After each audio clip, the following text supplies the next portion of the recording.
If there's no further business, I'm going to introduce our speaker for the day, Kirsten Beard.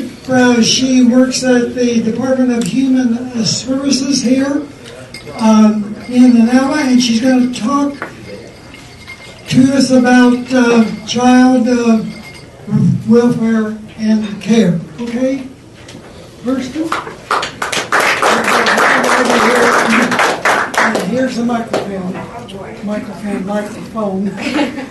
Thank you. Okay. Thank you very much. All right. As Larry said, my name is Kristen Baird, and I work for the Department of Human Services. I work in the Child Welfare Unit, and I am the supervisor of our Child Welfare Unit here in Woods and Alva County. I know Larry said to talk about some new services, some things that we do, and some things that maybe we might need help with. So I guess to get kind of started, I was going to just give you guys some statistics of some of the kiddos that we have in Woods County. I do Woods County and Alfalfa County, but I just narrowed it down to Woods County. Children that are in foster care in Woods County, we have 16, roughly 16. Every month it kind of goes up and down, just depending on what has happened in the case for the month. And so right now we have roughly 16 kids out of Woods County that are in DHS custody. Some of them live with relatives, some of them live with traditional foster homes, and some of them are in group homes or other placements that are trying to help them with their needs. Right now in Woods County we have 8 homes that keep kids, foster kids in their care. Only 3 of them are traditional foster homes. So as you can tell, we really need of foster care or foster homes in our community. That's one of our biggest problems right now is probably foster homes. We have 4 kinship homes, and kinship homes means like grandparents, aunts, uncles that have came to our department and so that they would keep their grandchildren or their nieces or nephews. And then we have 1 TFC home in Woods County. A TFC home is a higher level of care than our traditional care. It's for the kids that need more attention, that need more care. So we have one of those homes here in Alva. And also we do have, Northwest Family Services has a shelter, and it's homes that temporarily take kids on about a 30-day basis. 30 days is about the max that they have kids in their home, but it's kind of an emergency for us care. If we remove a child, we can place the kids in their emergency foster home until we can find a better placement for them. So we also have that as well. Right now, we have 15 kids placed in 15 children placed in Woods County in foster homes or these kinship homes that I've talked about. But only 4 of them are Woods County kids. The rest of our Woods County kids are in other counties or maybe even in a different state. So that's just kind of some statistics for you guys. Do you guys have any questions about any of that I just gave you guys? Please feel free to ask questions as I'm going along. Yes? I have a question. Why would Woods County kids be in another state or another county? Yeah, that's a good question. A lot of times if they're in a different state, it usually means they're with a relative that lives in a different state. Most of the kids are placed outside of our county because we just don't have we don't have enough foster homes to take the kids out of our own county. And sometimes the foster homes that we do have, they're not able to meet the needs of the kids that we have, and so we have to go outside of our county to get placement for our kids. We do have a lot of kids from other counties living here in Woods County. So they have been removed from, let's say, Woodward County, and now they're living in a foster home here in Woods County. Do you do that on purpose? We try not to. That is not purposeful. If we remove kids here in Woods County, we want them to be in Woods County because that's where their family is. And if we're trying to get them back home, it's easier to do visits and stuff to have them right here where their family is living at. You mentioned group homes. Yes, I did. Is it? There's none. I mean, is there group homes in Alva? There There's is not actually. That's something I would love to see. So at some point, but our closest group home would be probably Ponca City. Actually, I even wondered if they still had those kind of things. It seems like they're disbanding that kind of thing. No, we have tons of group homes in Oklahoma. Like I said, I think our closest one is probably Ponca City, and they take our higher children they have more behavioral issues, then they go to a group home because they're not able to stay in a traditional foster home because of their behaviors. So we do have several group homes. A lot of them are in the city, Tulsa area. Like I said, there's one in Ponca City. So, and we do have children in Ponca City. We like to keep them close, like I said. So, How big is a group home? What I mean is that? oh gosh, it depends on where you're. Like the one in Ponca City actually has probably roughly 50 to 75 children in their group home. We're talking a lot. And the sad thing is we have a need for it. So, and sadly, we have children that need to be in a group home, but we don't have beds for them. So, answer your question. Okay. Another thing I was going to talk to you guys about, Larry and I kind of talked about, was maybe some things that we need help with. And we live in rural Oklahoma, and we don't have the services like people that live in Oklahoma County have, or even in Woodward. Really, Woodward has a lot of services that even we don't have up here. We do have, what we do have, the services, they are excellent, and they really pull together and try to give us what we need to cater to our children and their needs. We have tons of children's counselors here. We have Northwest Behavioral Health, Northwest Family Services. We also have a contract agency that only works with DHS families, and they come in and do in-home counseling, and they do in-home parenting with them and try to work with them to keep their kids in their home or to get their kids home quicker to them. They're more of a hands-on. They're called North Care Chubs. They're actually right here in Alva. A lot of people don't know it because if you're not, a DHS family, then you wouldn't know that they're here. So it's something that we also have. Of course, other than that, really, that's kind of where we have tons of counselors and stuff, but other than that, we really don't have a lot. And so some things that we really would like to have would be like volunteers that would come to DHS and want to be a volunteer. And it could be as much or as little as as anyone would want it to be. But we really like to have people out in the community to come and do like some mentoring, like some big brother type things, even though we don't have that. But just maybe someone that would come spend 30 minutes a month with a kid, take him to go get a pop, or just have someone that they could count on to be there, someone outside of a foster home or someone outside of like their own family to just kind of do something with and give them something to look forward to. Of course, we have the Christmas Angels, and we do that every Christmas. We have foster care kids that, this is what they need or this is what they want for Christmas, and the community of Alva is excellent. We never need anything during that time because Alva just takes care of us as far as anything that we need. But throughout the year is when we have we need more help throughout the year. Kids need shoes, kids need clothes, stuff for school. Maybe if they're interested in band or something like that. Those are when the financial needs come in and we're kind of scrambling to get things done. So we're also tutoring.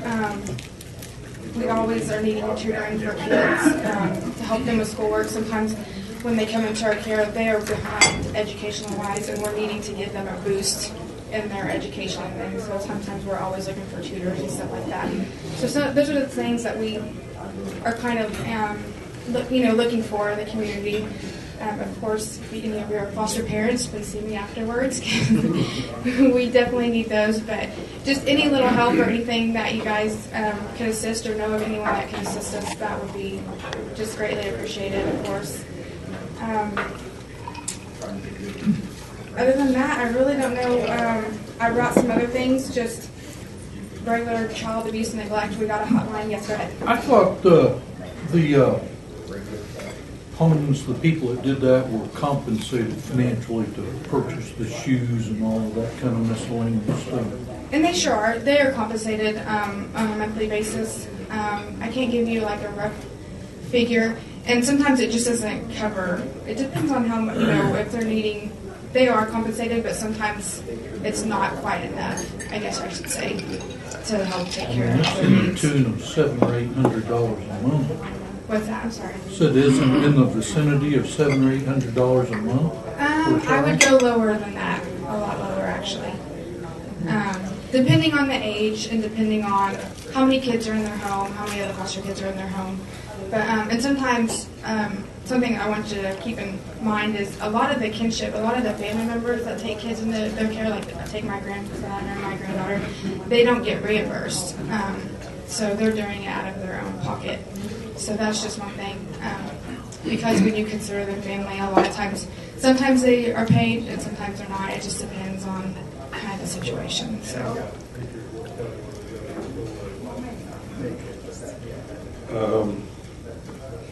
The gentleman that owns the Woodward Livestock Cattle Auction, Yeah. Jerry Nye, Yes. he always writes a column in the High Plains Journal. And as far as I know, he's a single man. And he always talks about, I always want to read it and know about what the cattle market's doing, and half the time he never writes anything about the cattle market. He writes about his boys. Right. And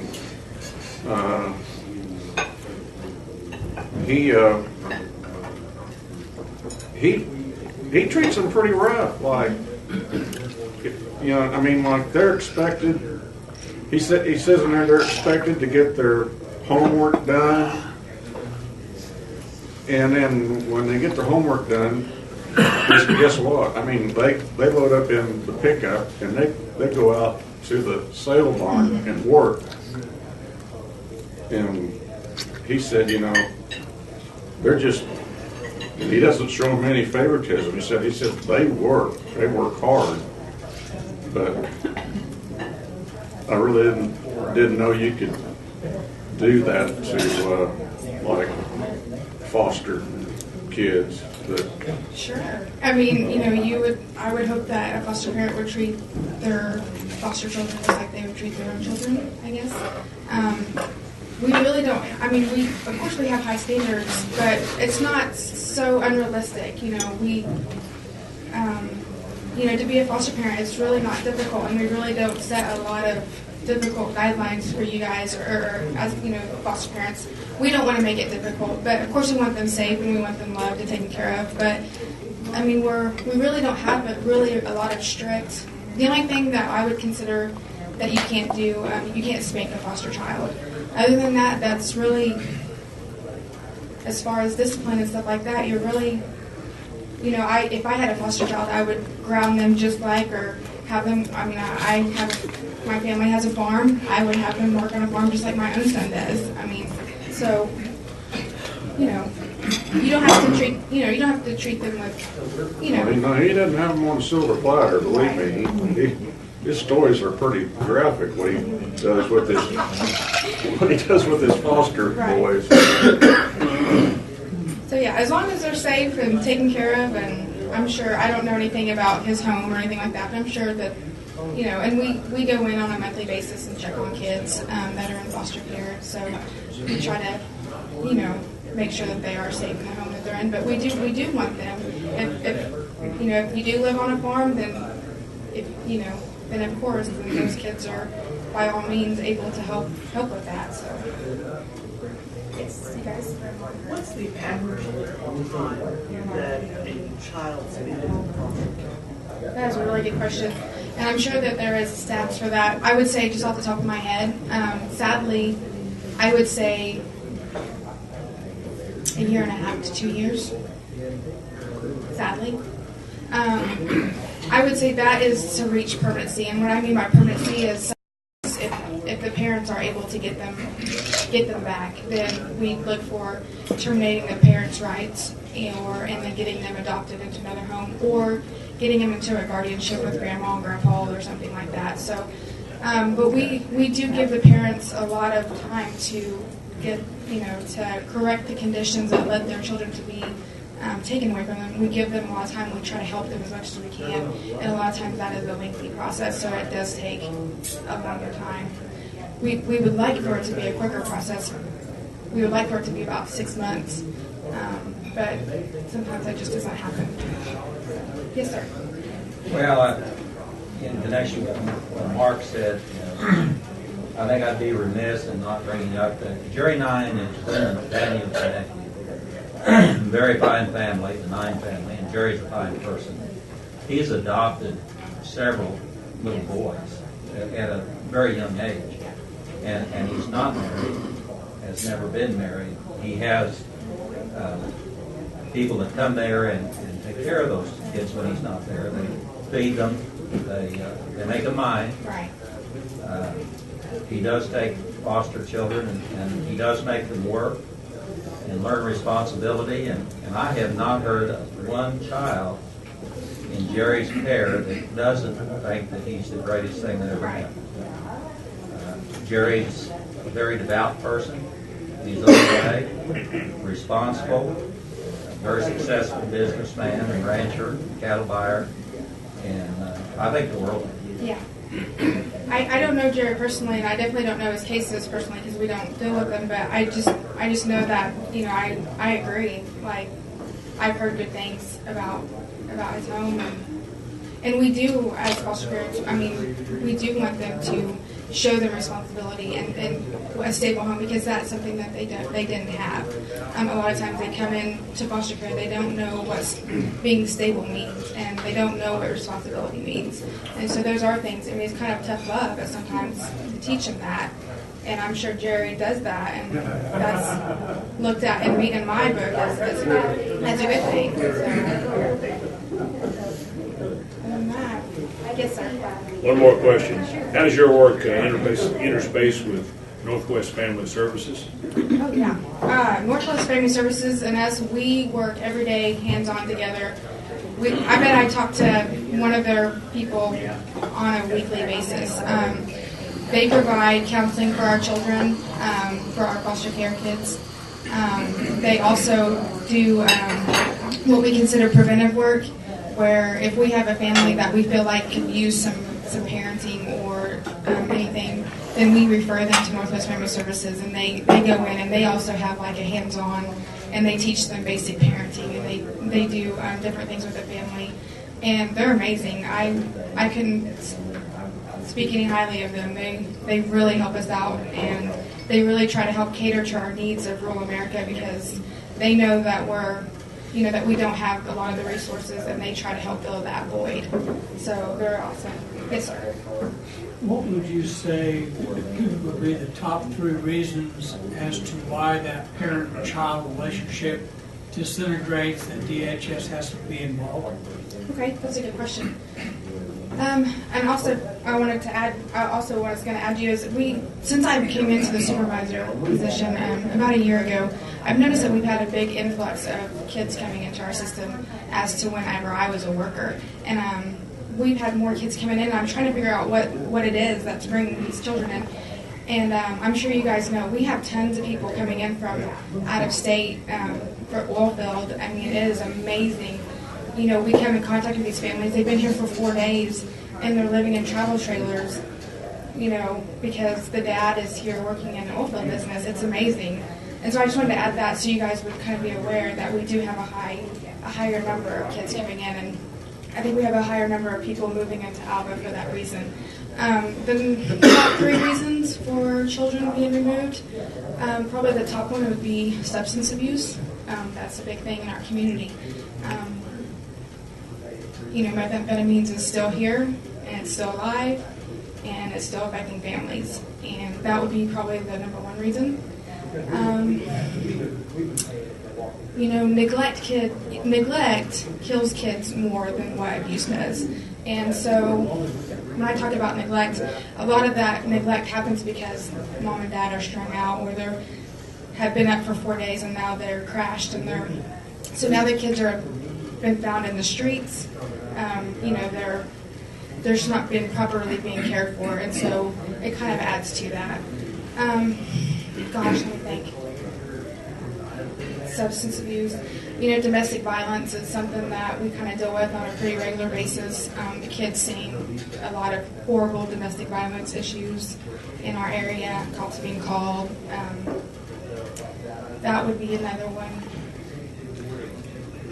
And then sadly, probably the third is probably definitely just abuse in itself. Children with broken bones and skull fractures.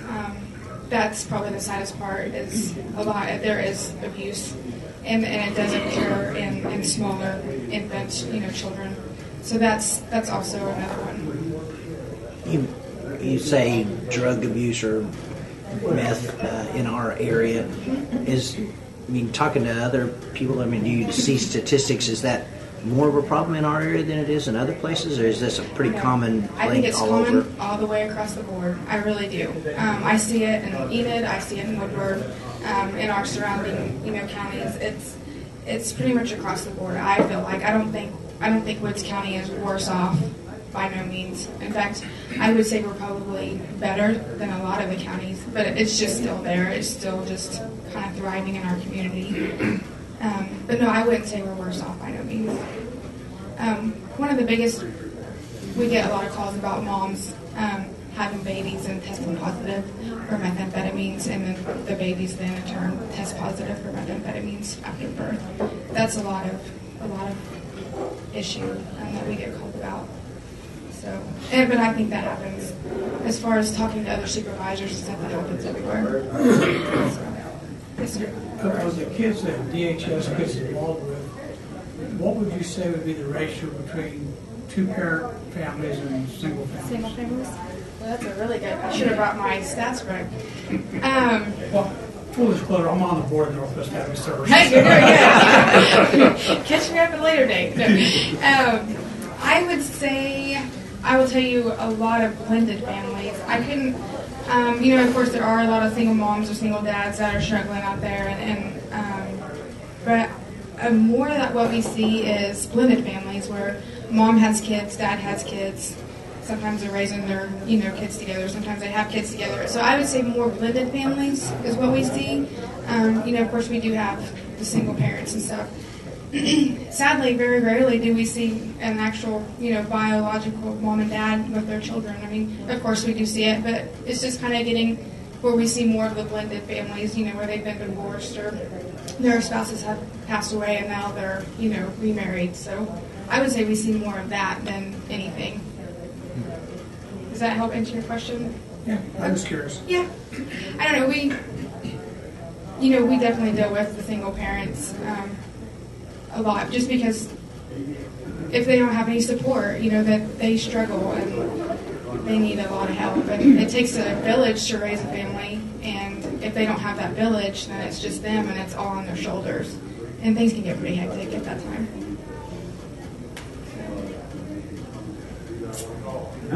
Okay, thank you for sharing.